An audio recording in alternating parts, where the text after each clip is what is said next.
Les vraies voix Sud Radio, 17h-20h, Philippe David, Cécile de Ménibus. 18h31, la suite des VV avec Philippe Bilger, Françoise Degois, Christophe Madrol et tout de suite le coup de projecteur des VV. Les vraies voix Sud Radio, le coup de projecteur des vraies voix.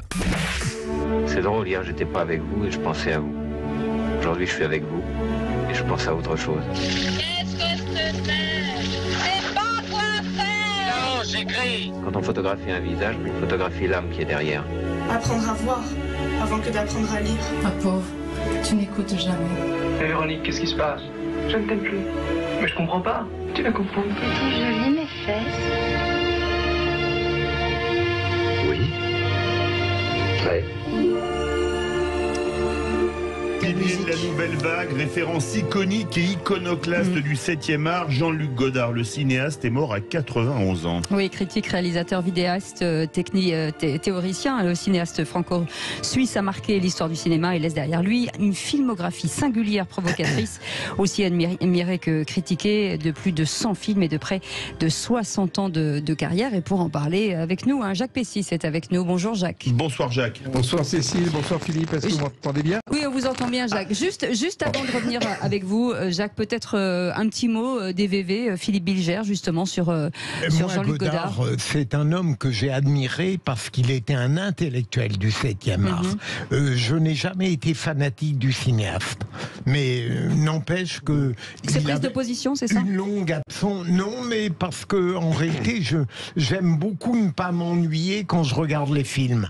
Et donc, Godard, avec une recherche sophistiquée, rendait le film guère plaisant. Il y a eu des films qui m'ont bien plu, mais surtout, j'insiste sur le caractère unique de sa réflexion sur le cinéma et les pensées stimulantes qu'il avait souvent quand il réfléchissait sur son art. D'ailleurs, on va passer un petit extrait. Écoutez un petit extrait. Il n'y a pas un seul film qui montre des problèmes ouvriers ou étudiants tels qu'ils se passent aujourd'hui. Il n'y en a pas un seul, qu'il soit fait par Forman, par moi, par Polanski, par François. Il n'y en a pas. Nous sommes en retard. Je souhaite que le festival s'arrête. Oui, mais... Je vous parle solidarité. Et il avait réussi à le faire arrêter. On en parlait avec Jacques dans un instant. 68, oui. Juste Godard, évidemment, un film sublime pour moi, Le Mépris, avec Brigitte Bardot, et bien sûr À bout de souffle. Pour le reste, je trouve que c'est assez complexe. C'est un génie, Godard. Il a absolument réinventé le cinéma. C'est vrai qu'on tournait avec des décors, avec des grandes caméras sur rail. Lui, il est avec sa camflex comme ça. Bon, en ce sens, il est génial au sens premier du terme. Après, c'est un personnage, moi, que j'ai assez peu apprécié, trop mélancolique, trop torturé, pas très clair sur la question juive, même tout à fait obsédé sur la question juive. C'est quelque chose qui m'a énormément déplu chez lui. Donc, il a été pour moi presque un répulsif du reste de son œuvre. Mais Gene Seberg, Belmondo, Anna Karina, évidemment, Piccoli et Bardot, c'est magnifique. Christophe Madrol. Moi, Godard, c'est pas ma tasse de thé. Je suis vraiment désolé. J'ai jamais accroché à Godard. Le personnage m'ennuie profondément. T'as raison, François, ses prises de position politiques m'ont gonflé, et pourtant j'ai suivi ce qu'il a pu dire. Il théorise la violence et tout. J'ai trouvé un garçon très individualiste, très sûr de lui, critiquant systématiquement tous les partenaires. Moi, je suis plus le louche que Godard, personnellement. Truffaut, bien sûr. Mais voilà, moi, Godard, c'est un grand... C'est vrai, j'ai suivi ce qu'il a fait. C'est vrai que j'ai aimé Le Mépris, c'est vrai que j'ai aimé Pierre le Fou, mais je me dissocie jamais l'auteur, voilà, c'est ça, l'homme de l'artiste. Et pour moi, Jacques... Godard, ça n'a jamais été ma tasse de thé. Jacques Pessis, qui connaît tout, surtout. Jacques, Jean-Luc Godard, justement, était à mi-chemin entre justement l'engagement politique et le cinéma, ce qui n'était pas facile à concilier. C'était le roi du cinéma expérimental, c'est-à-dire qu'il il y a un problème de friture, là, Jacques. On vous entend pas bien, Jacques. On va expérimental comme le cinéma de Godard. Moi, je pensais que Godard, c'était la marque de foie gras, moi, tu sais. Jacques, vous êtes avec nous? Jacques, vous êtes avec nous? On va le reprendre. On le reprend tout de suite. On a un extrait à passer, peut-être, de Godard? Oui. Vous avez noté dans l'extrait que vous avez... Est-ce que vous m'entendez mieux comme ça? C'est bon, c'est parfait. On vous entend. On vous écoute, Jacques. Je parlais des prises de position de Jean-Luc Godard et du cinéma. Il y a toute une période où on l'adorait. Finalement, les Français se sont un petit peu écartés de... Oui. Là, c'est bon, Jacques. Jacques, vous êtes avec nous? Vous m'entendez? Jacques, vous nous entendez? On va pas y arriver. Jacques, on vous entend. On vous voit surtout. On vous voit, on vous entend. Le problème, c'est qu'on le voit, mais qu'on l'entend pas. Et qu'en radio, il faut mieux entendre. Ce qui est génial, c'est que dans la bande-annonce, là, dans le petit extrait, vous avez passé Le Mépris. On entend bien sûr Brigitte Bardot et la magnifique bande originale du film signée par Georges Delarue, qui est absolument Delerue, pardon, qui est absolument extraordinaire. Voilà. Est-ce que c'est ce qu'on attend, Philippe Bilger, justement d'un cinéaste, d'avoir des prises de position comme ça, ou est-ce que on se dit toujours, est-ce que les artistes et les réalisateurs doivent s'engager en politique? Est-ce que c'est vraiment... Moi, ça ne me choque pas. Lorsqu'on a un homme intelligent, on peut tout dire de Godard. Il n'est pas absurde, de la même manière que Truffaut, à une certaine époque, a eu aussi des prises de position. Mais il faut qu'il soit à la hauteur. On a des exemples de formidables cinéastes qui ont très peu parlé. On a retrouvé Jacques Messis. Bonsoir Jacques, on vous écoute. Bonsoir, oui, effectivement. Écoutez, j'ai un téléphone expérimental comme le cinéma de Godard. Voilà. On vous écoute, Jacques. Il faut savoir que Godard, il a commencé de façon très curieuse. C'est-à-dire qu'au départ, il est né rue Cognac-Jet, à côté de la télévision. C'est assez curieux, mais c'est comme ça. Il a grandi, il est franco-suisse. Pourquoi? Parce que son père était un médecin suisse, pacifiste, qui s'est installé là-bas. Et Godard, il n'avait qu'un but dans la vie, c'était le cinéma. Et quand il est revenu à Paris, il s'est installé dans un ciné-club beaucoup plus qu'à l'école. Il a eu son bac au bout de 3 essais et il a écrit dans le bulletin du ciné-club du quartier latin, qui est devenu la Gazette du cinéma. Et c'est comme ça qu'il a commencé à découvrir le cinéma, qu'il a commencé ensuite à écrire dans les cahiers du cinéma et qu'il a commencé à chercher. Et puis, il y a eu le déclencheur, c'est-à-dire que Truffaut a fait les 400 coups. Et à ce moment-là, Godard a compris qu'il y avait une nouvelle vague dans laquelle il devait justement s'infiltrer. Et il a fait son premier film qui était À bout de souffle, avec Belmondo, avec qui il avait déjà tourné dans une sorte de court-métrage qui s'appelait Charlotte et son Jules, qui était inspiré du Bel Indifférent de Jean Cocteau, que Cocteau avait écrit pour Piaf et Paul Meurice. Oui. Et Belmondo a tourné le film, n'a pas fait le doublage, et c'est Godard qui a doublé Belmondo dans ce court-métrage. Et ensuite, c'est parti.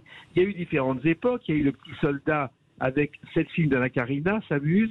Il y a eu un film surréaliste, Alphaville, qui est une aventure totalement dingue de Lémi Cochon avec Eddie Constantine, qui a eu un ours d'or à Berlin.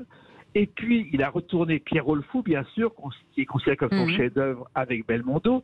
Belmondo qui a refusé ensuite de tourner avec lui dans Mesrine, dans le rôle de Mesrine, parce qu'il avait peur du cinéma expérimental de Belmondo. Mais dans les grands films, il y a Le Mépris, il y a également Masculin-Féminin, avec Chantal Goya et Marlène Jobert, et beaucoup d'autres choses qui ont marqué son époque. Il y a eu un trou de 10 ans, quand il a eu sa période maoïste dont vous avez parlé. Oui, bien sûr. C'est revenu avec Sophie. La chinoise. Voilà. Il y a eu surtout Détective avec Jean-Luc Godard, avec Johnny Hallyday. Magnifique. Qui a été extraordinaire. Ouais, vraiment. Mais Johnny m'a dit un jour, j'ai tourné ce film, je n'ai rien compris à ce Godard. C'est vrai, il le disait assez souvent d'ailleurs. J'ai rien compris à ce qu'il voulait. Voilà. Et Godard a été récompensé de cet Oscar, et on a dit de Godard qu'il a changé la façon d'écrire, de réaliser, de tourner, de monter. Il n'a pas seulement bouleversé les règles, il les a écrasées en voiture avant de repasser dessus en marche arrière pour être sûr qu'elles étaient bien mortes. Il y a Jacques, il y a eu une polémique en 2010 avec les États-Unis justement sur ces prises de position sur Israël. Bien sûr, il y a eu une polémique et surtout ça l'a empêché de tourner avec Coppola parce qu'il y avait des gros projets avec Coppola et ça a tout fichu en l'air. On n'a jamais su ce qui s'est passé, mais ça a mis un terme à ces projets américains. Puis il avait, je ne sais pas si vous savez, il avait un énorme défaut, Godard, il était kleptomane. Depuis son enfance, il n'a jamais cessé de voler. Déjà, il a volé de son grand-père, il a volé à la télévision quand il était cadreur, il a volé la caisse des cahiers du cinéma. Finalement, il n'y a que son succès qu'il n'a pas volé. Ouais, c'est vrai, c'est un personnage. C'est intéressant que vous disiez ça parce que c'est vrai qu'il volait les livres anciens dans la bibliothèque de son père. C'est intéressant que vous disiez ça parce que ça éclaire probablement ce qu'on ressent autour de cette table. En tout cas, Christophe, comment dirais-je, Philippe et moi, sur le fait qu'il y a quelque chose de répulsif, en tout cas pour moi, dans la personnalité de Godard. Il est allé très loin. c'est pas simplement qu'il défende la cause des Palestiniens parce qu'on a le droit absolument de la défendre. C'est une cause qui est noble qui est une cause noble de défendre la cause des Palestiniens. C'est la façon dont il parle de la Shoah, c'est la façon dont il parle d'Hollywood. Et vous savez très bien que Godard était un cinéphile enragé. Il pouvait passer 20 heures. Il a tout vu, mais il était quand même capable de dire que Hollywood était un repère construit par des gangsters juifs. Donc il a une obsession juive que j'ai toujours trouvé malsaine. Los Angeles Times avait titré « Est-ce un problème si Godard est antisémite ?» Ce qui était quand même assez incroyable. Jacques. Et ça l'a pas empêché d'avoir un Oscar d'honneur pour l'ensemble de sa carrière en novembre 2010. Voilà. C'est ça. Merci beaucoup, Jacques Pessis. Merci beaucoup d'avoir été... Vous l'avez rencontré, Jacques Godard? Une fois, et dire que ça a été 2 mots, parce qu'il ne disait pas un mot. Voilà, c'est ça, c'est compliqué. Bonjour, au revoir. Voilà, c'était une sorte d'autisme pratiquement. On ne vivait que pour ses films. On a une vraie voix, c'est Ronny Chiche qui m'envoie un texto qu'il a interviewé. Il dit qu'il avait 2 vraies passions dans la vie, ce qu'il lui avait dit, les cigares et le tennis. Voilà. C'est assez surprenant. Oui. En tout cas, Vous savez que c'est pas si surprenant que ça. Vous savez quelle était la passion de François Truffaut, mais ça, Jacques Pessis le sait. Son plus grand bonheur à Truffaut, c'était de s'installer le soir et de regarder Dallas, figurez-vous. Ah oui, exactement. Il adorait ça. C'est marrant, moi je pensais que c'était le jardin. Bon, non. Oh là là, on dirait Philippe David en jupon. Mais tu te davidises, toi. Truffaut avait dans son bureau une bibliothèque avec une collection incroyable de romans policiers. Je crois qu'il avait tout du premier au dernier de la série noire. Oui, en tout cas, merci beaucoup, Jacques Pessis, restez avec nous. J'avais fait cette blague en me disant que voilà, c'était. C'était Philippe David, vous redescendez de niveau, merci. Je suis en train de déteindre, c'est ça? Voilà, c'est ça. Le quiz de l'actu dans quelques instants. On va voir si vous êtes bon. On va voir, Françoise de Gaulle, on va voir si vous êtes. J'ai déjà un point. À chaque fois, je gagne. Pardon, je règne sur ce quiz, je règne. Avec Philippe Billiger, bien entendu, et Christophe Madrol, 0826 300 300. Vous avez le droit de jouer aussi dans votre voiture. On va essayer d'être clair, de poser les questions clairement pour que vous puissiez aussi y répondre. Et on va voir si vous êtes fort là dans ce studio sur l'actu, si vous avez bien révisé. Pardon, restez avec nous. 18h43. Dis n'importe quoi. Voilà, à tout de suite. Les vraies voix Sud Radio, 17h-20h, Philippe David, Cécile de Ménibus.